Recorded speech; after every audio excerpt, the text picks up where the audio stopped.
be on the lookout for the possibility of a trailer overturning, and this could be for a number of reasons.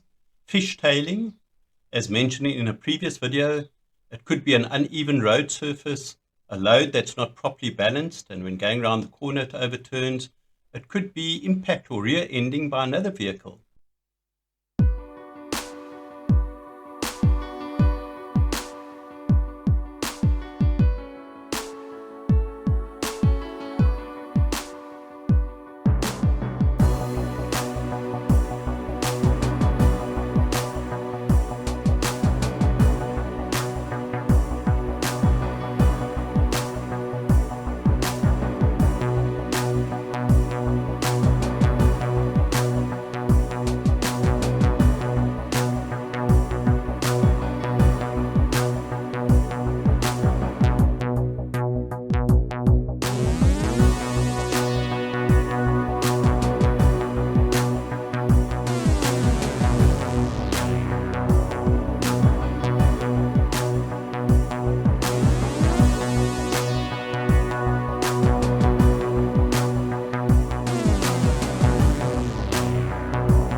Please like, subscribe, and get notified.